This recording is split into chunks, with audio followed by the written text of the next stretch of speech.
como que vocês estão? Vamos iniciar nosso tempo de estudo bíblico. Quero convidar vocês à oração, e assim nós vamos iniciar o nosso tempo. Pai querido, nós te louvamos, bendizemos o seu santo e precioso nome, porque o Senhor é bom, sua misericórdia dura para sempre, a sua fidelidade por todas as gerações. Nós dormimos e acordamos porque é o Senhor quem nos sustenta com vida. Na verdade, todas as coisas só existem, Senhor, e só estão animadas com vida, porque é o Senhor quem sustenta todas elas. Nós dependemos do Senhor, e nós como igreja nessa manhã declaramos a nossa dependência do Senhor, onde nós estamos aqui porque nós desejamos, ansiamos em aprender do Senhor, em aprender da sua sabedoria. Nós temos sede e fome, que não é de pão nem de água, mas é da palavra que vem do alto. Então venha nos edificar por intermédio da sua palavra. Usa a Deníria nesse tempo para a edificação da sua igreja, em nome de Jesus. Amém. Aqui, hoje está marcado, tá? Está marcadinho. Obrigada, pastor.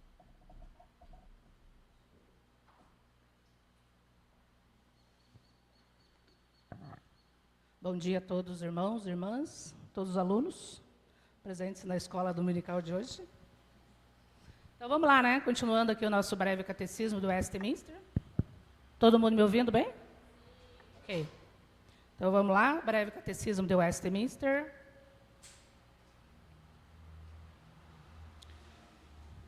Como é que muda aqui, Paulo? Aqui, né?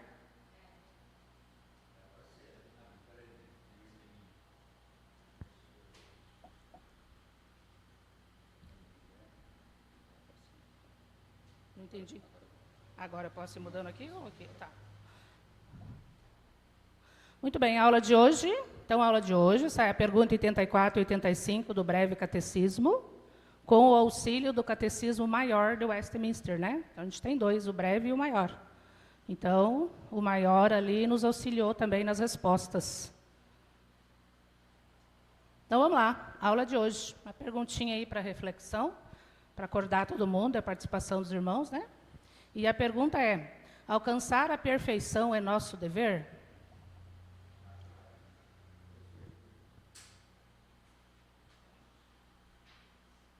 Sim. O pastor falou assim, mas só ele? Alcançar a perfeição é nosso dever? Com certeza, sim. Mais alguma resposta aí? O pastor falou, é claro, faltou uma, então é claro.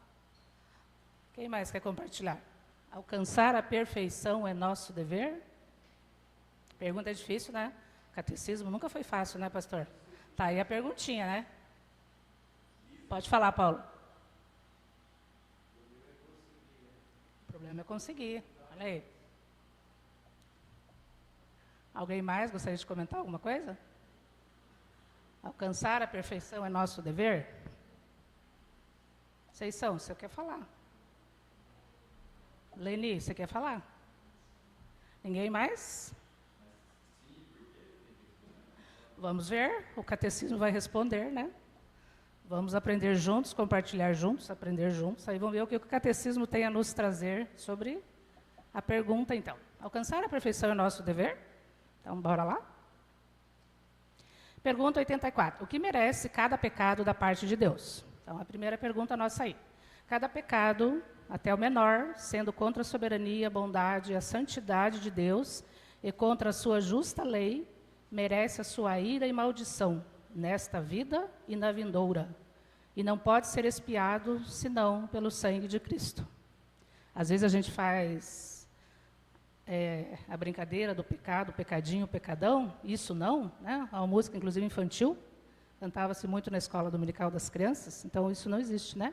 Não existe pecadinho, pecado e pecadão, existe pecado, né? Então, até o menor, né? Sendo contra a soberania, bondade e santidade de Deus, contra a sua justiça, merece a sua ira e maldição, nesta vida e na vindoura. E não pode ser expiado, senão pelo sangue de Cristo. Então vamos lá, temos referências bíblicas que nos apoiam, né? Pois qualquer que guarda toda a lei, mas tropeça em um só ponto, se torna culpado de todos. Olha aí, então não tem o pecadinho, né? Qualquer um que guarda toda a lei, mas tropeça em um só ponto, se torna culpado de todos. Tiago 2:10. Então falou Deus todas essas palavras: eu sou o Senhor teu Deus, que te tirei da terra do Egito, da casa da servidão. Êxodo 20:1-2.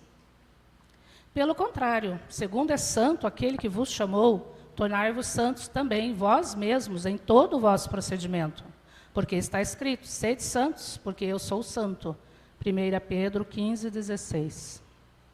Por conseguinte, a lei é santa e o mandamento santo, justo e bom. Romanos 7:12. E o próximo: se porém andarmos na luz, como ele está na luz, mantemos comunhão uns com os outros. E o sangue de Jesus, seu Filho, nos purifica de todo pecado. 1 João 1:7. Então vamos lá agora para ver o que esclarece o catecismo, né, sobre a aula de hoje, sobre a pergunta 84, né, o que merece cada pecado. Muito bem, a verdadeira religião, então está grifado ali a verdadeira religião, porque existe a falsa religião, existe a religião corrupta, né? Então, a verdadeira religião não só sustenta que o homem é inteiramente dependente da graça de Deus no início da vida cristã, mas que a graça de Deus é decisiva ao longo de toda a vida cristã. Porque sem mim, disse Jesus, nada podeis fazer. João 15:5. Aqui vemos que uma pessoa continua a pecar, mesmo depois de se tornar crente. Eu, você, todos nós. Por isso, a graça de Deus sobre nós, porque senão não estaríamos mais aqui, né?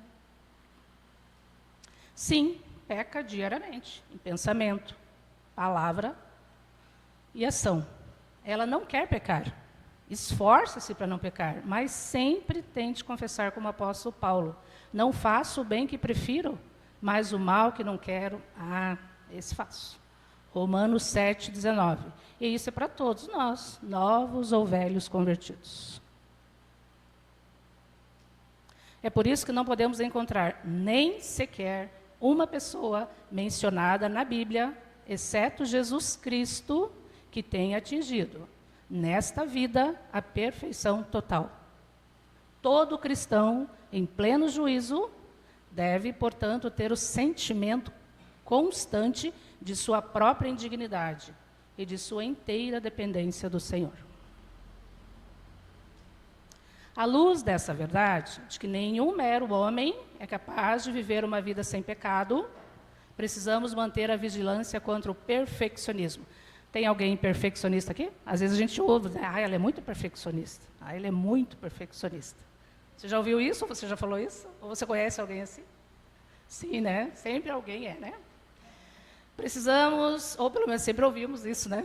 Precisamos manter vigilância contra o perfeccionismo. Precisamos porque eu e você.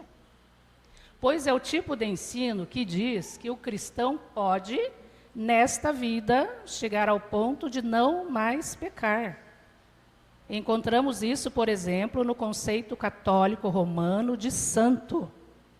Disse que alguns cristãos alcançaram tal patamar de santidade que foram santos. Eles não somente alcançaram a perfeição, mas foram até mesmo além. Fizeram mais do que Deus exigia. Em algumas denominações ou movimentos, até protestantes, olha lá, encontramos lemas do tipo: renda-se, ou o segredo de uma vida superior.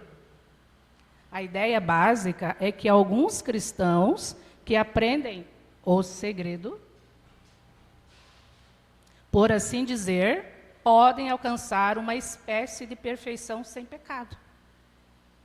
Olha só o cuidado que a gente tem que ter. No entanto, a Escritura afirma claramente que não há homem na terra que não peque.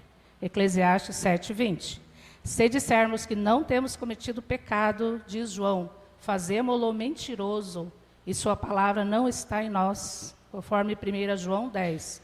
Portanto, devemos ter cuidado com este erro. Perfeito, somente Jesus, né? Outro erro fatal é o antinomianismo. Significa ser contra a lei. Já que ninguém pode guardar a lei de Deus perfeitamente, disse uma vez que Cristo cumpre a lei por nós. Logo, estamos livres de toda a obrigação de obedecer aos mandamentos de Deus. Quem não faltou nas aulas dos 10 mandamentos, ou quem estudou os 10 mandamentos, sabe muito bem que nós temos a obrigação de cumprir os mandamentos de Deus. Não temos opção, né? Não estamos livres disso. Alguns antinomianos sustentam a teoria de duplicidade sobre a personalidade cristã. Dizem que o cristão é constituído de 2 pessoas. Ele é, em parte, o velho homem em Adão, e, em parte, o novo homem em Cristo. Então, sempre que o cristão peca, o culpado é o velho homem. Mas a Bíblia diz que o cristão é uma nova criatura em Cristo e que se despiu do velho homem com seus feitos. Colossenses 3:9. Portanto, o conceito de dupla personalidade está errado. O cristão não será governado pelo pecado. Tampouco, quando pecar, se desculpará, pondo a culpa na velha natureza. E como já estudamos anteriormente, o que nos ensina o prefácio dos 10 mandamentos? Olha lá, eu fiz a retomada, né? O prefácio dos 10 mandamentos ensina-nos que temos, sim, a obrigação de guardar todos os mandamentos de Deus, por ser Ele o Senhor, nosso Deus e Redentor. Então, não tem desculpa do velho homem, né? Somos nova criatura em Cristo e temos a obrigação de guardar todos os mandamentos de lei, a lei de Deus, né? Por ser Ele o Senhor, nosso Deus e Redentor. Viver e pregar isso, né? Nós tivemos em Colombo agora, bom, quem mora em Colombo aqui deve saber o que estou falando, porque saiu em todo o noticiário, inclusive foi quase na esquina da escola onde eu trabalho. Um filho matou a mãe de 60 anos, o filho 60 anos e a mãe parece que 90. Não sei se alguém ouviu esse comentário ali de São Gabriel, em Colombo. Quase na esquina da minha casa. E foi na mesma semana que teve aquela chacina no Rio de Janeiro, que as polícias fizeram todo aquele movimento. E o meu marido acompanhando tudo aquilo, ele veio falar para mim, nossa, o Rio de Janeiro está caos, né? Morrendo muita gente, né? Aquele movimento. E eu falei, você está vendo uma violência que está longe, mas a violência acabou de acontecer na esquina da nossa casa. Um filho de 90 anos matou a mãe de 60 anos. E isso chega aos nossos ouvidos, é atrás da escola onde eu trabalho, e chega aos ouvidos das crianças, né? A criança ouve tudo, conta tudo, e sabe te contar, e vai lá ver, inclusive os pais levam. Chegou no dia seguinte, o aluno meu, professora, ontem, um homem matou a mãe dele. E eu fui lá ver com a minha mãe.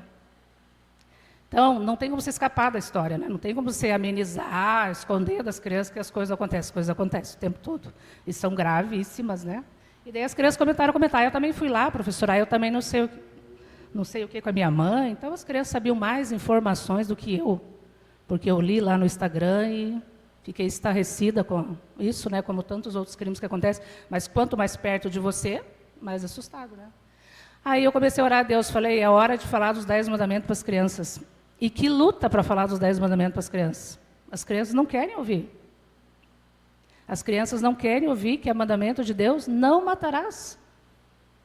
Não é verdade? E elas ouvindo essas notícias. Então eu aproveitei esse momento ali, né, para ler os 10 mandamentos novamente, que eu já tinha lido com eles, para falar sobre o mandamento, né, e esclarecer para eles que ninguém tem direito de tirar a vida de ninguém, né, como nós vimos aqui na igreja, né. Então é nosso dever, sim, a obrigação de cumprir e de falar sobre eles, né, de inculcar na vida das crianças, dos filhos, dos alunos, sobre os 10 mandamentos, né, a aproveitar as oportunidades. Muito bem. Contra o perfeccionismo, então a gente está vendo aí contra, né? A gente fez uma pergunta lá no inicial e a pergunta vem falando aí contra, né? Contra o perfeccionismo e o antinomianismo. O verdadeiro crente irá continuamente esforçar-se para ser obediente a Deus, confessar constantemente sua imperfeição e pecado remanescentes. Ou tem alguém aqui perfeito que não precisa fazer isso?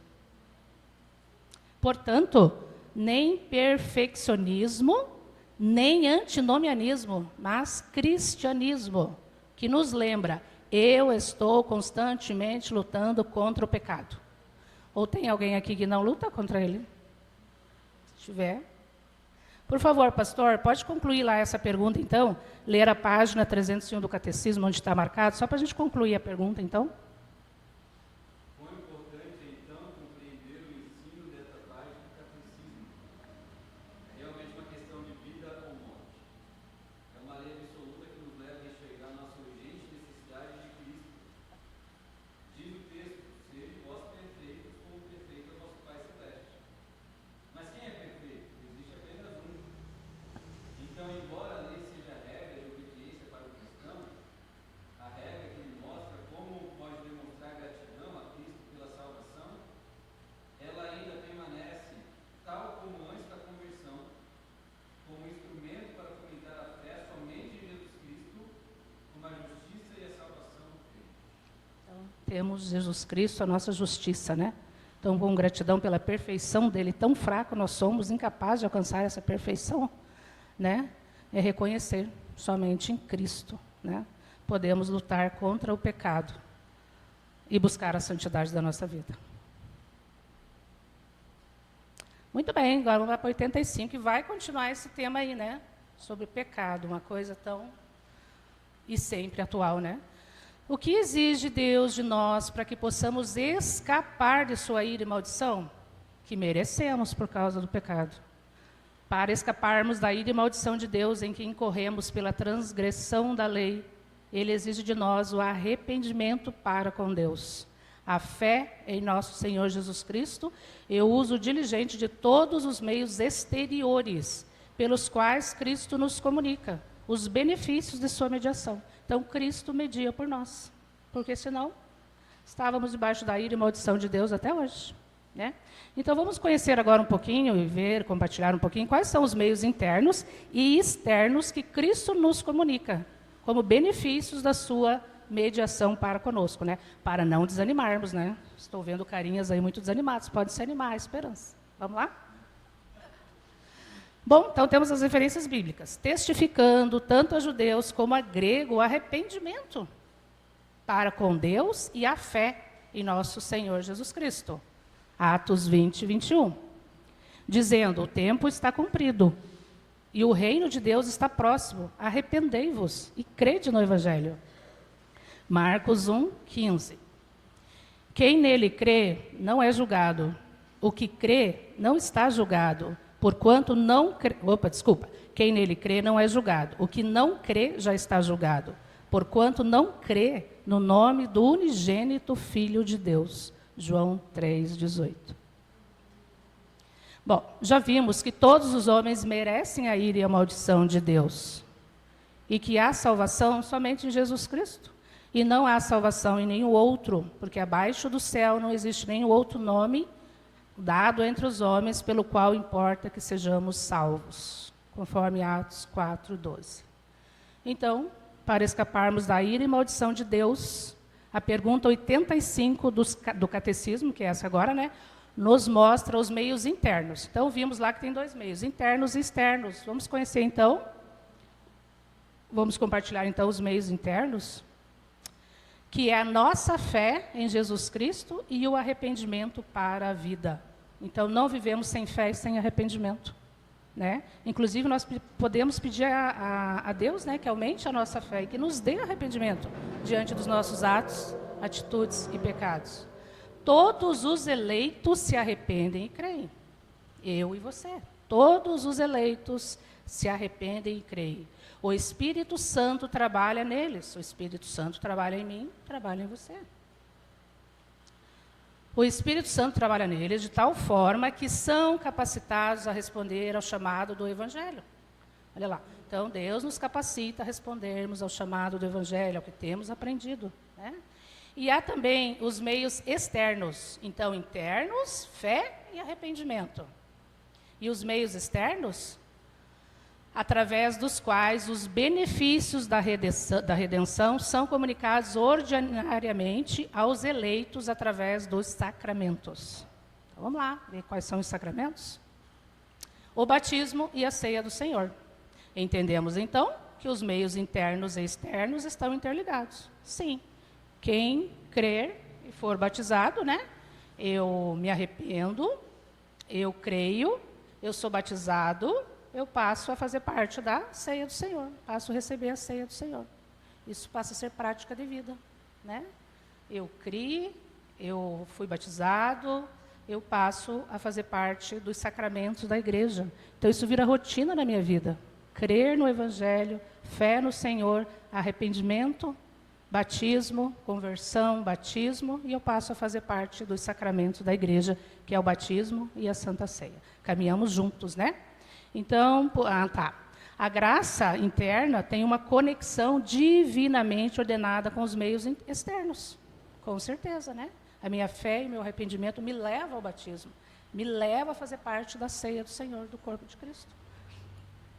Uma conexão divinamente ordenada com os meios externos. Separação exterior e interior não é bíblica.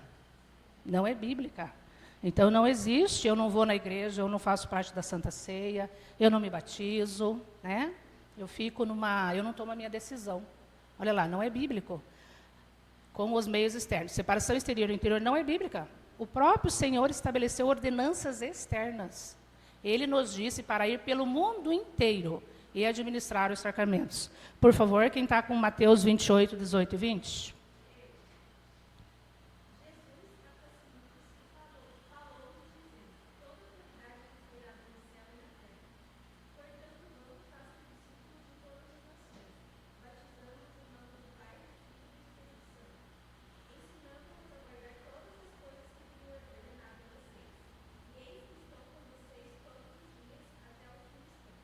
Olha aí, o Senhor nos confirma que nós acabamos de ver ali.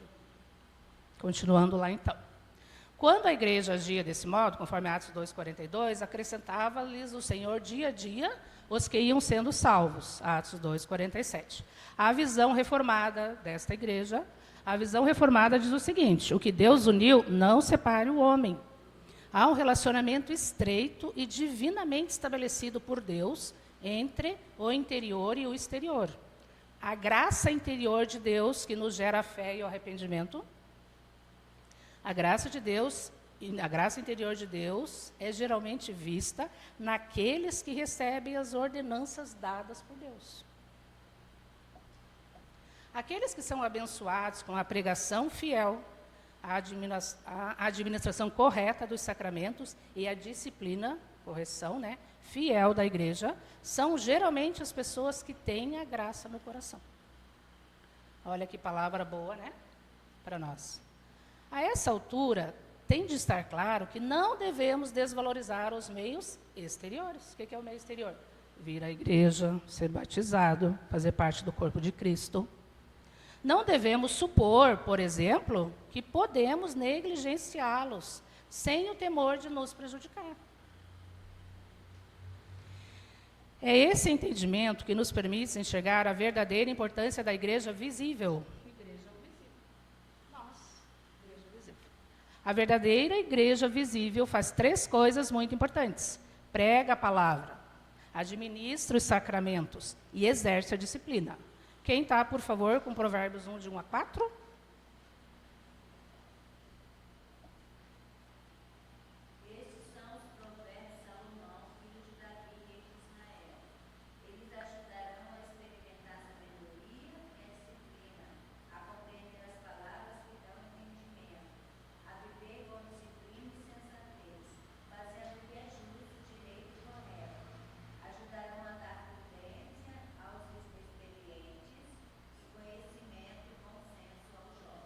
Olha aí, ó, disciplina, bom senso, sensatez, ligado à disciplina, né? Então, Provérbios confirma o que o catecismo nos mostra, né? Em outras palavras, não imaginemos que seja possível progredir sem uma verdadeira igreja visível. Sem a igreja não é possível progredir. Não, pois ali o Senhor ordena a sua bênção e a vida para sempre, conforme Salmo 133, 3. Olha que maravilha servir a igreja. É Deus mesmo quem ordena uma bênção interna, onde seus meios ordenados externos são mantidos. O catecismo fala do uso diligente dos meios da graça. Isso significa que não podemos esperar a bênção de Deus quando negligenciamos as ordenanças de Deus. É por esta razão que somos advertidos na Escritura a não deixarmos de congregar. Quem está, por favor, Hebreus 10, 25?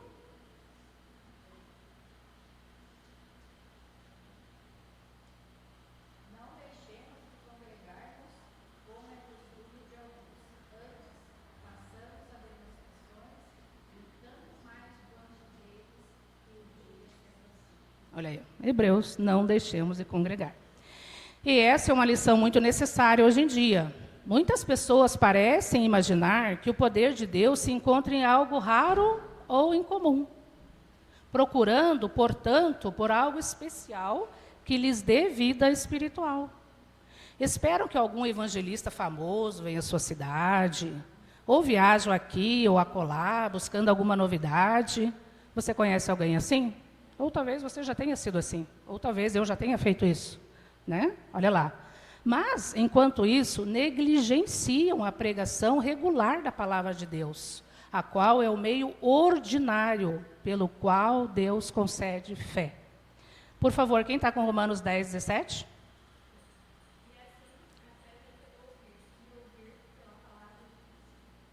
A fé vem pelo ouvir. Aonde que eu ouço a palavra de Cristo, senão na igreja? Tem outros meios? Tem outros meios. Mas a primeira, essencial, é a igreja, né? Negligenciamos os sacramentos e até mesmo a leitura pessoal da Bíblia e a oração. Olha aí, ó. Negligenciar a leitura, a oração, os sacramentos, a igreja, não nos traz bênçãos, né? Não imaginemos que isso vai trazer bênçãos para a nossa vida. Pode falar, pastor.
Onde que tomaríamos a ceia se não viermos à igreja? Onde seremos batizados?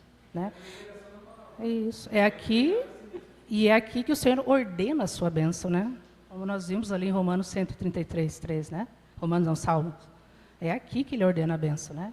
E também diz quão bom e suave é que os irmãos vivam em união, né? Precisamos uns dos outros. Por isso que a igreja é visível, a todo mundo ver e vir, né?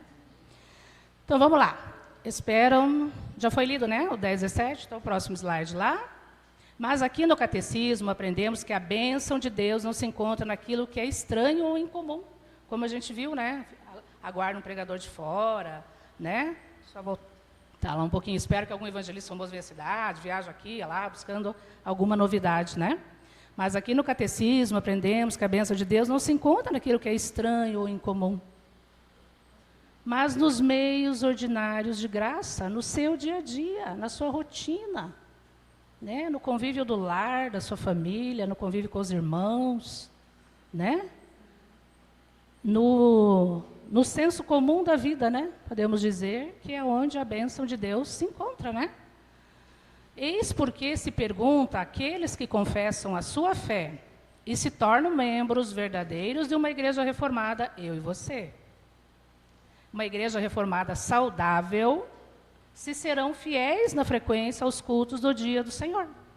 Então, olha quantos compromissos que você assumiu, né, perante o Senhor, perante a igreja.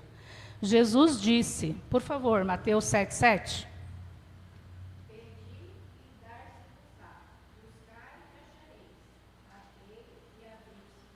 Olha aí, ó. O que diz?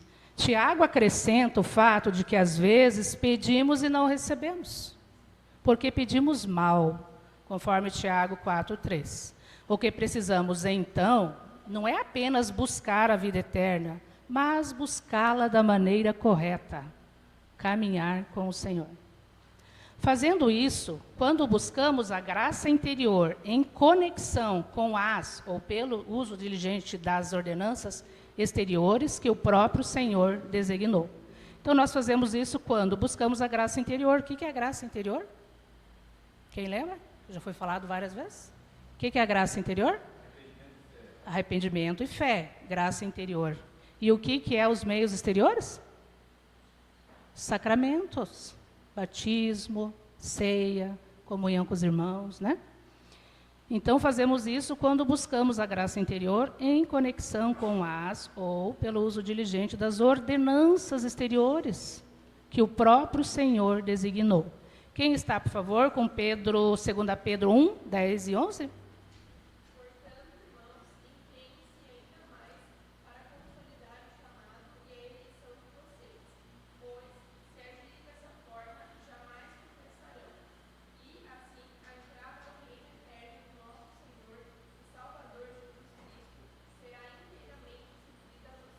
Olha aí, ó, empenhar-se, né?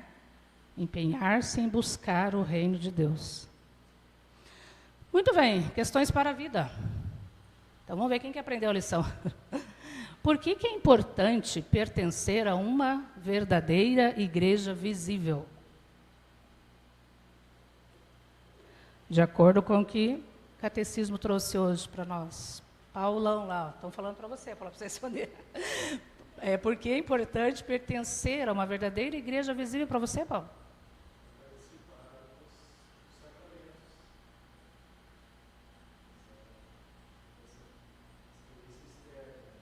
Isso, exatamente. Aonde que você vai receber os sacramentos, se não na igreja, né? Muito bem. E a B lá, ó, por que uma igreja reformada sadia enfatiza a frequência fiel à igreja? Seria um complemento lá da resposta do Paulo, né? Por que uma igreja reformada, sadia, enfatiza a frequência fiel à igreja? Porque, como lemos, né, Salmo 183, 3, porque é aqui que o Senhor ordena a bênção para a nossa vida. Por favor, quem está com 1 Timóteo 1,17? Por favor.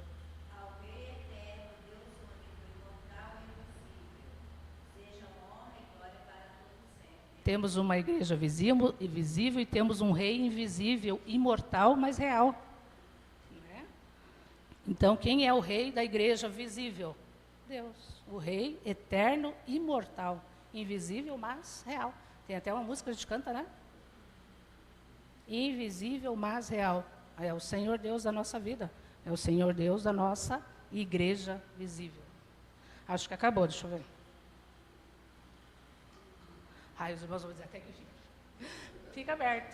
Agora, os irmãos quiserem fazer algum comentário, que eu vou encerrando a minha fala aqui. Se quiser fazer alguma pergunta, o pastor está ali, fique à vontade.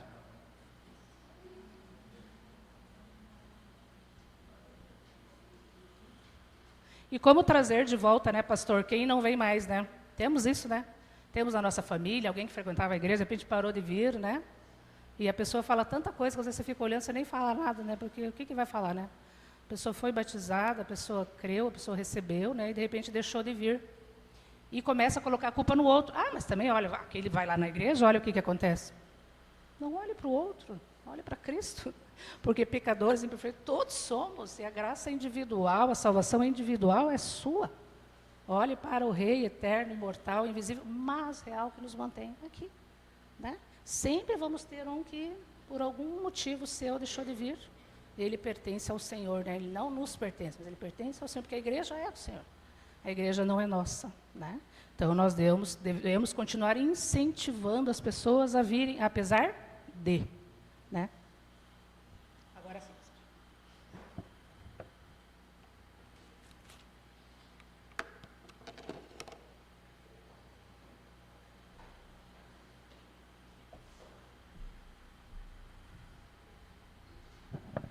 Gente, temos espaço para perguntas a respeito dessa lição. Temos um tempinho ainda. Né? É uma lição densa, né, que fala sobre sacramentos, né? E o breve catecismo vai começar a explorar um pouquinho cada um dos sacramentos, né? Mas alguém tem alguma questão sobre esse assunto? Uma pergunta? É o momento.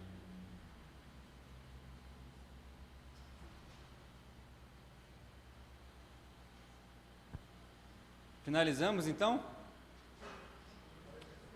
Vamos orar para nós finalizarmos esse primeiro momento, tá?